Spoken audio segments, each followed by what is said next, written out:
নমস্কাৰ বন্ধু বান্ধৱীসকল, কেনে আপোনালোকৰ? মই আশা কৰিছোঁ আপোনাৰ সকলোৰে ভাল। মোৰ হাতত কি আছে? এইটো হৈছে বি জলকীয়া, তেল দিয়া বি জলকীয়া, ভোট জলকীয়া। মই জলকীয়া খাব নোৱাৰোঁ। কেতিয়াবা ইয়াৰ তেলটো অকণমান ঢালি নিমখ লগাই অলপ চেলেকো। তাৰ বাহিৰে মোৰ মুখত জাল বোলে মছলা দিলেও মই খাব নোৱাৰোঁ। কিন্তু এইটো বটল দেখুওৱা কাৰণটো হৈছে যে মই এইটো খাই নেদেখুৱাওঁ বা মই কিবা খাদ্য খাই দেখুওৱাৰ ভিডিঅ' বনোৱা নাই। এই জলকীয়া দেখোঁতে চাগে আপোনালোকৰ ৰিমিৰ যোনে খাব নোৱাৰে, যোনে খাব পাৰে তাৰ কাৰণে লোভনীয় বস্তু। যোনে খাব নোৱাৰি দেখিলে দূৰত ৰাখে।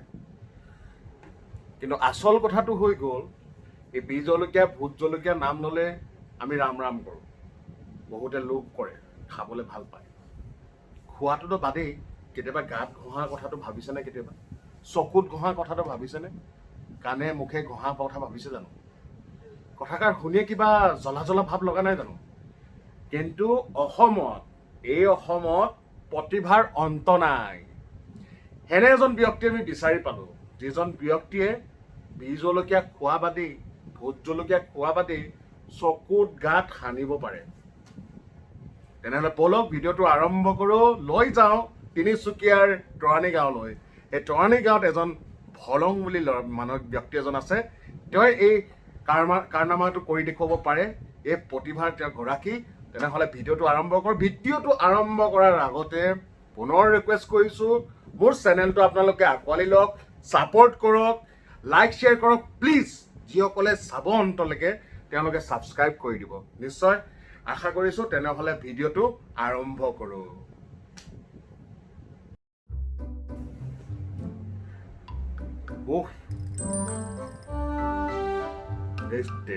দেখিছে কেনেকে জলকীয়া উলিয়াই লৈছে? এতিয়া এই জলকীয়াবিলাক গাত ঘঁহিব, খাব, চকুত লগাব।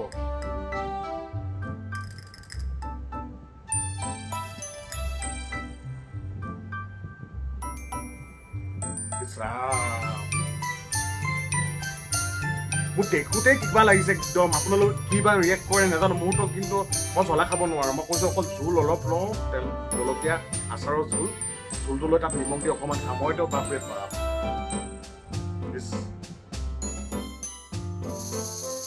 What?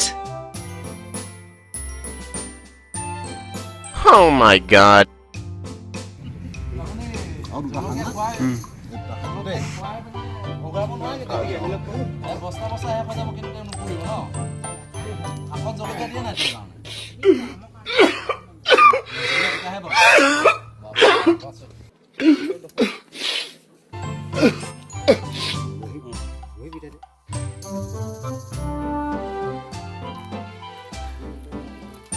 Wow! Very dangerous!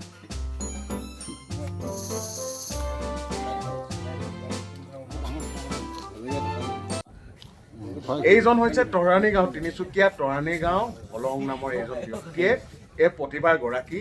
যি প্ৰতিভা দেখাইছে, কেনেদৰে জলকীয়া ভোট জলকীয়া, অকল ভোট জলকীয়া নহয়, যিকোনো ভোট জলকীয়া বি জলকীয়া যি জলকীয়া হওক তেওঁ খাব পাৰে, বহুত খাব পাৰে, গাত ঘঁহিব পাৰে, তেওঁক জ্বলা নালাগে।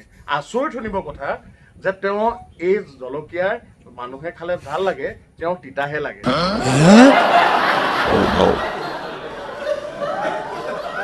তো সেইকাৰণে তেওঁক পাৰবাৰ নকৰে এই জলকীয়া। সেইকাৰণে তেওঁ জলকীয়া খায়ো ঘঁহেও। চাওকচোন, দেখি কিবা বিজাই গৈছে মোৰ গাটো। ভিডিঅ'টো চাই নিশ্চয় আপোনালোকৰ ভাল লাগিছে। আৰু এয়া হৈছে ভলং, তৰাণী গাঁৱৰ এই ভলঙে বিগত 30 বছৰৰ পৰা তেওঁ এই জলকীয়া খাইছে, গাত লগাইছে, একো নহয় তেওঁ। আনকি অসমৰ বিভিন্ন প্ৰান্তত গৈছে, জলকীয়া ঝালেই নালাগে এওঁৰ। আৰু এই প্ৰতিভা দেখি গাঁৱৰ মানুহ আচৰিত। গাঁৱৰ মানুহ বাদেই দিয়ক, গাঁৱত যিসকল আলহী ফুৰিবলৈ যায় তেওঁ দেখি আচৰিত। জলকীয়া খোৱা মানুহ আপোনালোকে বহুত দেখিছে হয়তো। এনেকুৱা দেখিছেনে যি জলকীয়া আজিলৈকে নুপুৰে, মুখত লগাব পাৰে, জলকীয়া চকুত লগাব পাৰে, কাণত লগাব পাৰে, গাত ঘঁহিব পাৰে। এই জলকীয়াৰ তেওঁ লগোৱা ষ্টাইলটোৱে দেখিয়ে মোৰ জ্বলা লাগিছে। আপোনালোকৰ কেনে লাগিছে আপোনালোকে কমেণ্ট বক্সত জনাবচোন। তেনেহ'লে আজি ভিডিঅ'টো ইয়াতে সমাপ্ত কৰোঁ। মই অনুভৱ কৰিছোঁ যে নিশ্চয়কৈ ভিডিঅ'টো আপোনালোকক আমোদ জগালে। যদিহে ভিডিঅ'টো ভাল লাগিলে তেনেহ'লে আপোনালোকে গগৈ দা এক্সপ্লেনেশ্যন এই ইউটিউব চেনেলটো ছাবস্ক্ৰাইব কৰি ল'ব, লাইক কৰি দিয়ক, শ্বেয়াৰ কৰি দিয়ক, যাতে এওঁৰ নামটো গোটেই অসমত জিলিকি উঠক। এনেকুৱা ধৰণৰ প্ৰতিভা আছে, আমি জানো যে গিনিছ বুক অফ ৰেকৰ্ডতো তেওঁলোকে নাম অন্তৰ্ভুক্ত কৰিছে, কিন্তু এখন গাঁৱৰ ভিতৰৰ এজন ব্যক্তিয়ে এনেধৰণৰ এটা প্ৰতিভা দেখুৱাইছে, আৰু এই প্ৰতিভাক আমি প্ৰচাৰ কৰি তেওঁৰ বিষয়ে অলপ জনাই দিয়াটো আমাৰো এটা কৰ্তব্য। মই সেইকাৰণে ভিডিঅ'টো বনালোঁ, হয়তো ভিডিঅ'টো আপোনালোকে শ্বেয়াৰ কৰে বুলি আশা কৰিলোঁ, শ্বেয়াৰ কৰি দিব। মই অকণমান স্বাৰ্থ ইয়াত আছে, অকণমান যদি আপোনালোকে লাইকটো কৰি দিয়ে আৰু ছাবস্ক্ৰাইব কৰি দিয়ে মোৰো ভাল লাগিব। তেনেহ'লে আজি ভিডিঅ'টো ইয়াতে সমাপ্ত কৰিছোঁ। নতুন ভিডিঅ' লৈ আকৌ পুনৰ আপোনালোকৰ লগত যোগাযোগ হ'ম, সংযোগ হ'ম। তেনেহ'লে আজিলৈ বিদায়, বাই, জয় আই অসম।